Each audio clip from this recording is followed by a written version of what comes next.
గెలిస్తే కూడా తెలంగాణ ప్రజా సమితి బ్యానర్ మీద అప్పుడు కూడా తెలంగాణ రాలే కదా, మరి ఇప్పుడు ఎట్లా వస్తుంది, ఇప్పుడు ఎట్లా సాధ్యమవుతుంది అనే ఒక పరిస్థితి. అదొక సినిమా పాట ఉంటుంది.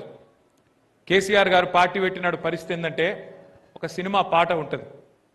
గాలి వానలో వాన నీటిలో పడవ ప్రయాణం, గమ్యమెక్కడో తీరమెక్కడో తెలువదు పాపం. ఇది ఆ రోజు పరిస్థితి. అంటే ఒక చీకట్లో చిరుదీపం వెలిగించినట్టు ఒక చిన్న ప్రయత్నం, కానీ నమ్మకం లేదు ఎవరికి. ఎట్లయితుంది, అవుతుందా? 25 ఏళ్ళ కిందటి ముచ్చట నేను చెప్పేది.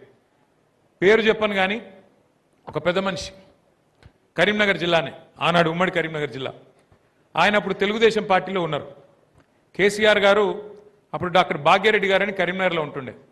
భాగ్యరెడ్డి గారికి చెప్పిండ్రు, నువ్వు ఫలానా పెద్ద మనిషిని తీసుకురా, మన పార్టీలో చేరితే బాగుంటుంది, ఆయన వల్ల లాభం అవుతుంది అని చెప్తే ఆ పెద్ద మనిషి దగ్గరికి భాగ్యరెడ్డి గారు పోయినారు.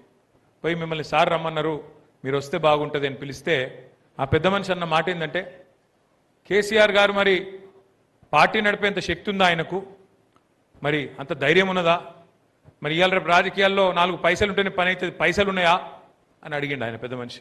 నువ్వు ఒక పని చేయి, నువ్వు వచ్చి కలువు కేసీఆర్ గారిని, కలిసినాక నువ్వు నిర్ణయం తీసుకో అని చెప్పాను. ఎందుకు చెప్తా ఉన్నా ఈ మాట అంటే, ఒక విశ్వాసం లేమి, నమ్మకం లేదు. అవుతుందా, ఎట్లయితుంది, అయితే మంచిదే కానీ ఏమవుతుంది, ఎట్లయితుంది, ఇన్ని అనుమానాల మధ్యన ప్రయాణం ప్రారంభమైంది. మరి అక్కడి నుంచి ఇవాళ ఎక్కడి దాకా వచ్చినామో ఒక్కసారి దయచేసి ఆలోచన చేయండి. ఎన్ని ప్రతికూల శక్తులు, ఎన్ని ప్రతికూల పరిస్థితులు, వాటన్నిటినీ తట్టుకొని ఉమ్మడి ఆంధ్రప్రదేశ్లో ఈరోజు ఆంధ్ర తెలంగాణగా ఉన్న 2 రాష్ట్రాల్లో 2 ప్రాంతీయ పార్టీలు విజయవంతంగా 25 ఏళ్ళు నిలబడ్డ పార్టీలు 2. ఒకటి ఎన్టీ రామారావు గారు స్థాపించిన తెలుగుదేశం పార్టీ 1982లో, ఆ రెండవ పార్టీ మన నాయకుడు మన కోసం ఎగిరేసిన ఈ గులాబీ జెండా 25 ఏళ్ల కింద.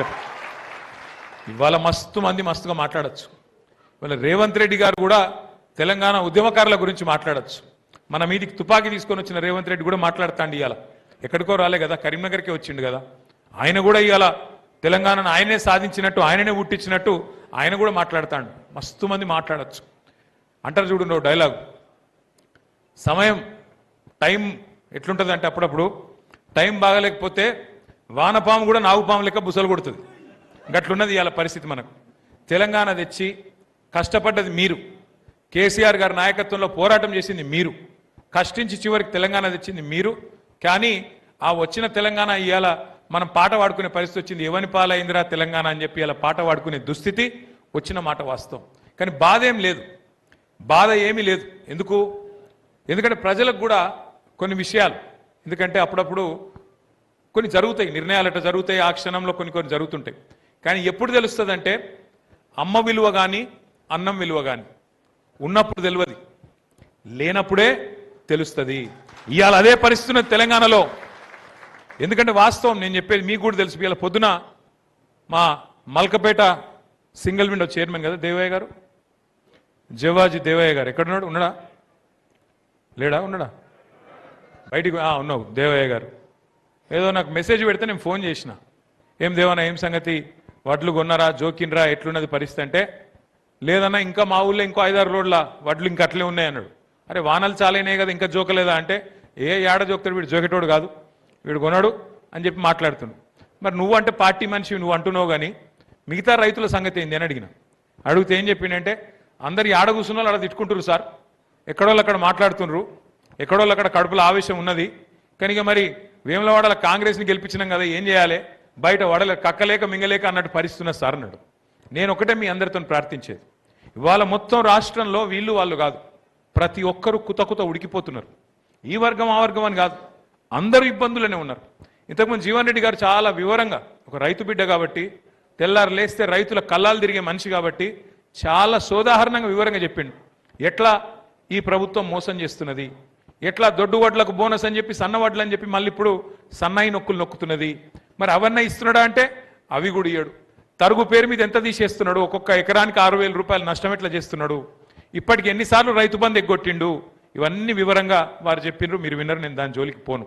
కానీ ఒకటి మాత్రం వాస్తవం, ఆ అభయహస్తం అనే పేరు మీద ఇచ్చిన మేనిఫెస్టో ఏదైతే ఉన్నదో అది ఈ శతాబ్దపు అతి పెద్ద మోసం. అది ఒకటి కాదు, 2 కాదు, 420 హామీలు ఇచ్చి అందరినీ బురిడి కొట్టించి మొత్తానికి గద్దెనెక్కిండు, కూర్చున్నాడు. ఇలా మీకు కసి ఉన్నది, కమిట్మెంట్ ఉన్నది. జీవన్ రెడ్డి గారు గెలిచే 84 సీట్లలో వేములవాడ ఉంది అంటే మీరందరూ గట్టిగా సపోర్ట్లు కొట్టిండు. కానీ సపోర్ట్లు కొడితే సరిపోదు, సపోర్ట్లు కొడితే సరిపోదు, మన డబ్బా మనం కొట్టుకుంటే సరిపోదు. వాస్తవం ఏంది అంటే వేములవాడ నియోజకవర్గంలో 262 పోలింగ్ బూతులు ఉన్నాయి. 262. ఇక్కడ ప్రతి బూత్ నుంచి ఉన్నారని నేను అనుకుంటున్నా. బూత్ లెవెల్ ఏజెంట్లు ఉన్నారా ఇక్కడ? ఒకసారి చేయలేవట్టున్న బూత్ లెవెల్ ఏజెంట్లంతా. అంటే బూత్కి ఒక్కరు చొప్పున మనము బూత్కి ఒక్కరు చొప్పున మనం ఎన్నికల కమిషన్కి ఇచ్చినాం. బూత్కి 2 చొప్పున పార్టీ మెంబర్షిప్ కోసం మనం అపాయింట్మెంట్ చేసుకున్నాం.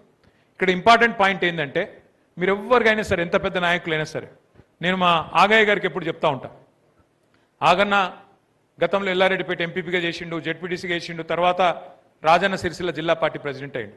నేను ఆగన్నకు కూడా చెప్తా ఇప్పుడు, ఆగన్న నువ్వు నేను గెలవాలని కోరుకుంటే సిరిసిల్లలో నువ్వు ఒకటే పని చేయి, నీకు దండం పెడతా, నువ్వు నీ బూత్లో నీ ఊర్లే నువ్వు మెజారిటీ తీసుకొచ్చి చూపెట్టు. నీ బూత్ కాడికి నువ్వు ఎంత పెద్ద నాయకుని అనగా, నువ్వు జెడ్పీటీసీగా, ఎంపీపీగా, లేకపోతే ఇంకోటిగా 262 బూతులలో గిన్నా ఏ బూత్లో ఆ బూత్లో నేను మా పార్టీకి, మా కేసీఆర్ గారు నేను గెలిపిస్తా, మా బూత్లో నేను మెజారిటీ తెస్తా అంటే చాలు. ఇక మీరు పెద్ద నేను పక్క ఊరికి పోయి పని చేస్తా, పక్క మండలం పోయి పని చేస్తా, వేములవాడ పట్టణం అంతా నాకు బాగా చుట్టాలన్నారని గాఢ నరుకుతా, అది చేద్దాం.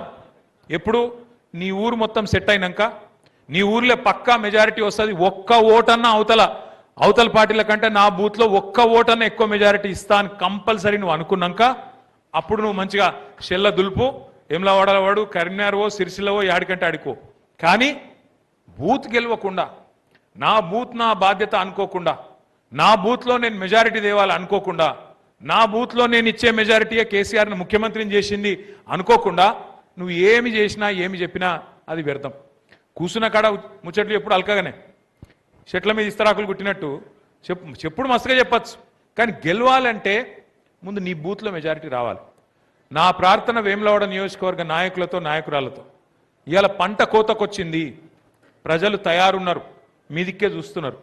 కోసుకుంటామా లేదా, ఆ ఓట్లన్నీ తెచ్చుకుంటామా లేదా, ప్రజల ఆశీర్వాదం కూడగట్టుకుంటామా లేదా అనేది మీ చేతుల్లో ఉన్నది, మీ చేతుల్లో మాత్రమే ఉన్నది అనే మాట నేను విజ్ఞప్తి చేస్తా ఉన్నాను. లక్ష్మీ నరసింహారావు గారు ఉంటారు, నేనుంటా, జీవన్ రెడ్డి గారు ఉంటారు, గూడూరి ప్రవీణ్ గారు ఉంటారు, తోట ఆగయ్య గారు ఉంటారు, అందరం ఉంటాం. మేము వచ్చి చెప్తాం, అప్పుడప్పుడు సుట్టపుసుగా కలుస్తాం, 4 ఫోటోలు దిగుతాం, 4 ముచ్చట్లు చెప్తాం, పిలిస్తే వస్తాం, మీటింగ్లో మాట్లాడిపోతాం. కానీ కొట్లాడాల్సింది కానీ, నిలబడాల్సింది కానీ, రాబోయే సంవత్సరంన్నర పాటు పోరాటం చేయవలసింది కానీ, ప్రజా సమస్యల విషయంలో ప్రజల మనసు గెలుచుకునే విధంగా పోరాటం చేయవలసింది కానీ ఆ బాధ్యత మీదే ఉంటుంది. మళ్ళీ కేసీఆర్ ముఖ్యమంత్రి కావాలి అంటే, మళ్ళీ ఖచ్చితంగా కేసీఆర్ గారు గెలవాలి అంటే, తెలంగాణలో మంచి రోజులు రావాలి అంటే ఆ బాధ్యత, ఆ బరువు మీ చేతిలోనే ఉన్నదన్న మాట నేను మీకు హృదయపూర్వకంగా విజ్ఞప్తి చేస్తున్నాను. ఇదేదో నేను ఉత్తగానే చెప్తలేను, ఆ లెక్కలతో సహా ఇప్పుడు నేను మీకు చెప్పే ప్రయత్నం చేస్తాను. మొన్న మీరు చూసినారు, పశ్చిమ బెంగాల్లో మమతా బెనర్జీ గారు ఓడిపోయినారు. వెస్ట్ బెంగాల్లో 95 లక్షల ఓట్లు అక్కడ ఎలక్షన్ కమిషన్ ఆఫ్ ఇండియా తీసేసింది. బీహార్లో అక్కడ లాలూ ప్రసాద్ యాదవ్ గారి పార్టీ గెలుస్తుందని చాలామంది అనుకున్నాం, కానీ ఆ పార్టీ ఓడిపోయింది. 65 లక్షల ఓట్లు అక్కడ తీసేసిండ్రు. తమిళనాడులో అక్కడ కూడా మొన్న స్టాలిన్ గారు ఓడిపోయినారు. స్టాలిన్ గారు సొంత నియోజకవర్గంలో 80,000 ఓట్లు తీసేసిండ్రు. ఆయన ఒక 10-15 వేల ఓట్లతో ఆయన ఓడిపోయాడు.